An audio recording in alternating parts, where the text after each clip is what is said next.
Assalamualaikum warahmatullahi wabarakatuh. Saya akan membacakan buku yang berjudul Perjalanan Menuju Hidayah. Kembali, bila engkau tinggal di dunia ini, engkau akan dikejutkan oleh kematian para kekasihmu. Namun kematian dirimu, meski aku berusaha untuk tidak memperdulikan, lebih mengejutkan bagiku. Anda terjatuh di atas lantai dan tak sadarkan diri. Kejadian itu bukan untuk pertama kali ia mengalami goncangan jiwa yang berkepanjangan. Semenjak itu ia menikah beberapa tahun yang lalu. Sebelumnya orang-orang menyatakan kepadanya bahwa calon suaminya itu adalah laki yang baik. Ia mempunyai kepribadian yang baik. Engkau akan mudah mempengaruhi dirinya agar mengejar ketinggalannya dalam persoalan agama dan agar ia selalu menjaga sholat jamaah. Wahai putriku, sesungguhnya adik perempuanmu sudah lebih dahulu menikah darimu. Aku yakin inilah yang terbaik bagimu.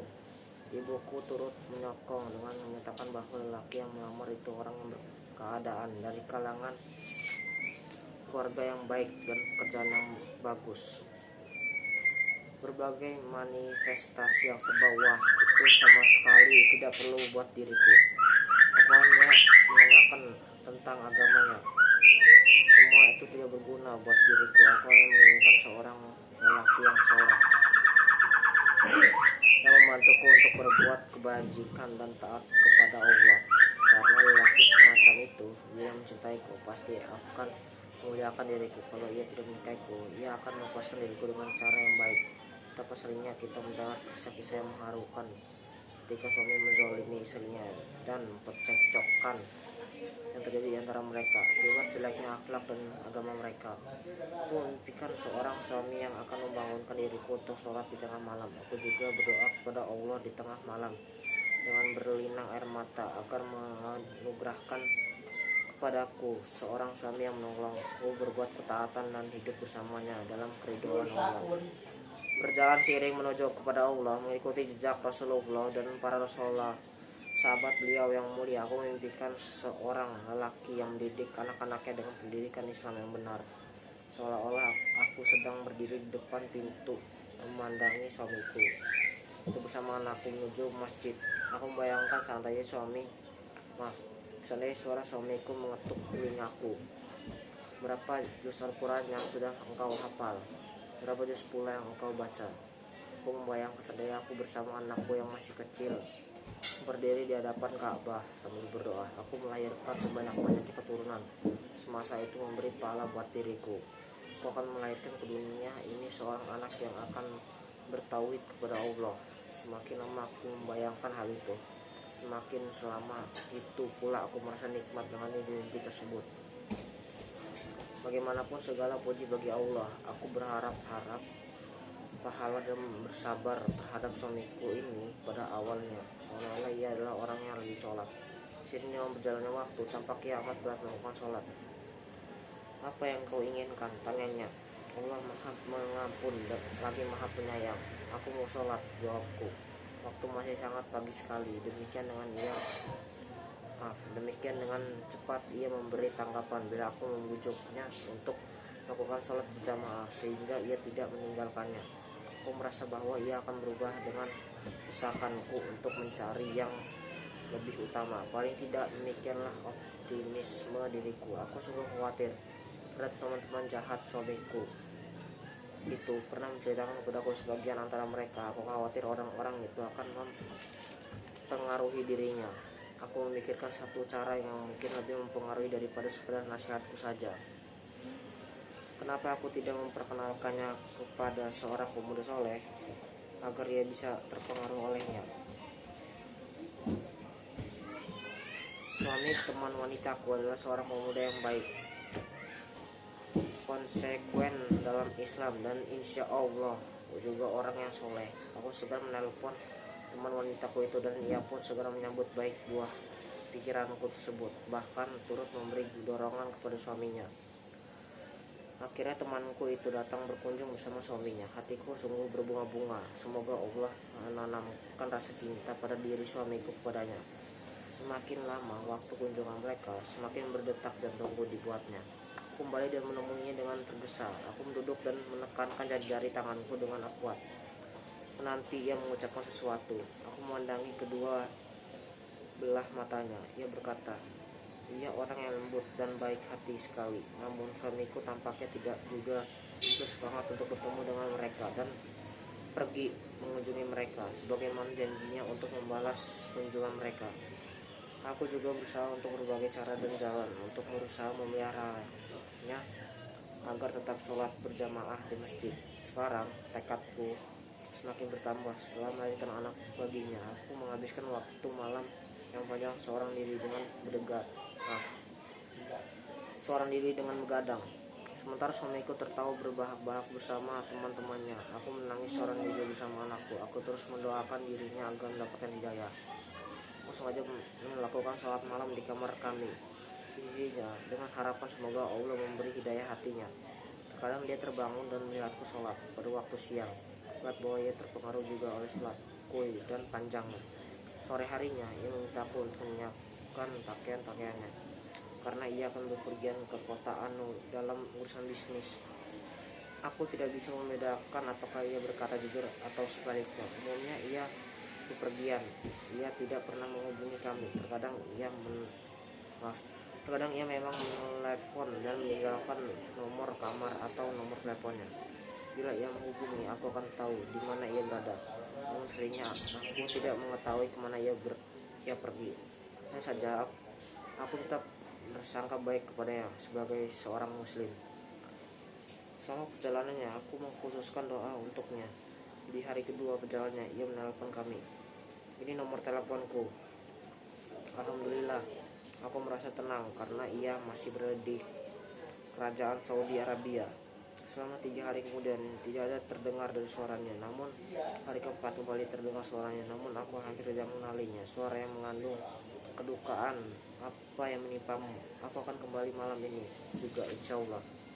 Pada malam itu aku tidak dapat tidur karena ia menangis terus menerus. Sebenarnya apa yang terjadi denganmu? Ia menangis seperti anak kecil. Aku pun akhirnya ikut menangis. Sementara aku tidak mengetahui apa yang terjadi dengannya. Beberapa saat kemudian ia terdiam lama. Lalu ia memandangku sementara air matanya jatuh berderai. Ia mengusap air matanya yang terakhir. Kemudian mulai bercerita. Maksudnya Allah, seorang teman kerjaku. Kami pergi bersama-sama untuk menyelesaikan sebagian pekerjaan kami. Kami tidur di 2 kamar yang saling berbelahan. Hanya dibatasi oleh sebuah tembok. Sore itu kami makan bersama. Di depan meja hidangan kami terlibat pembicaraan. Kami banyak ketawa dan sama sekali tidak punya keinginan untuk tidur. Kami berjalan-jalan di pasar-pasar selama 2 jam sambil berjalan kaki tanpa berhenti. Sementara mata kami tidak terpejam dari pandangan-pandangan yang haram. Kemudian kami kembali dan berpisah ke kamar masing-masing. Dengan niat untuk kembali menyelesaikan pekerjaan keesokan harinya. Aku tidur dengan nyenyak. Aku sholat subuh pada pukul 7:30. Hubungi temanku lewat telepon untuk membangunkannya. Namun tidak ada jawaban. Aku mengulanginya lagi karena kemungkinan ia sedang di kamar mandi. Aku meminum segelas susu yang sudah tersedia. Kemudian aku menelponnya sekali lagi. Tidak ada juga jawaban. Hari sudah menunjukkan pukul 8. Kami sudah terlambat dari jam kerja yang ditetapkan. Aku mengetuk pintunya, namun tidak ada jawaban. Aku segera menghubungi bagi informasi hotel. Kalau ia sudah keluar, namun mereka mengatakan bahwa ia masih ada di dalam kamarnya. Kami harus membuka pintu untuk melihatnya. Keadaan tampaknya mengkhawatirkan. Lagi mengeluarkan kunci cadangan kamar itu. Kami pun memasuki kamar. Ternyata ia tertidur. Hai Soleh, panggilku. Aku sambil mendekatinya. Ia tertidur, tetapi sambil menggigit lidahnya. Sementara warna kulitnya berubah. Aku memanggilnya lagi dan semakin mendekatnya. Ia tidak bergerak sama sekali. Hasil diagnosa, dokter menyatakan bahwa ia sudah meninggal sejak semalam akibat serangan jantung mendadak. Kemana kesehatannya selama ini? Kemudaannya. Tadi malam kami baru saja berjalan. Ia tidak mengeluhkan sakit apapun. Jika ada penyakit dan tidak ada keluhan apapun, aku kembali memikirkan ini adalah kematian mendadak yang tidak diketahui kapan akan datang, bahkan terkadang tanpa tanda-tanda. Aku bertanya kepada diriku sendiri, mengapa bukan aku yang bernasib seperti Soleh? Apa bekalku untuk menghadap Allah? Mana amalanku? Tidak ada sama sekali. Aku segera menyadari bahwa aku telah melalaikan hak Allah. Suamiku terdiam, lalu ia menangis dan aku pun ikut menangis. Kami menangis bersama-sama. Aku memuji Allah atas hidayah tersebut. Setelah itu kami betul-betul merasa hidup bahagia sebagaimana yang aku mimpikan, atau lebih baik dari itu. Seminggu kemudian suamiku amat berterima kasih kepadaku karena semangat dan usahaku untuk membimbingnya. Beliau menyatakan bahwa insya Allah kami akan pergi menjalankan umroh dan tinggal di Mekah pada akhir pekan untuk memulai lembaran baru dalam kehidupan kami dengan komitmen penuh. Hampir saja aku terbang karena riangnya. Sejak menikah aku belum pernah pergi ke Mekah. Pada waktu duha hari itu juga aku berangkat ke tanah haram. Jumlah orang sedikit karena kala itu musim panas sehingga juga begitu ramai. Allah telah mengabulkan apa yang selama ini aku impikan. Bersama anakku, aku berdiri di depan Ka'bah, namun aku tidak mampu mendoakannya karena aku terus menangis dan menangis sehingga hatiku serasa terputus. Keesokan harinya, hari ini, insya Allah aku akan melakukan tawaf wada dan pergi meninggalkan tanah suci ini. Usai melakukan tawaf wada, kami meninggalkan Al-Haram untuk siap-siap pergi.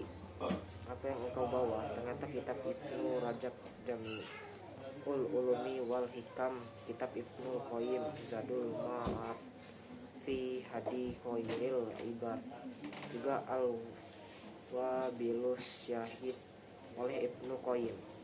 Yang lainnya kitab Al-Jawabul Kafi liman salah anit dawa isyafi. Ada pula mushaf Al-Quran yang dengan ukuran kecil yang tidak pernah lepas dari sakuku. Wahai kekasihku, inilah rambu-rambu jalan kita menuju akhirat.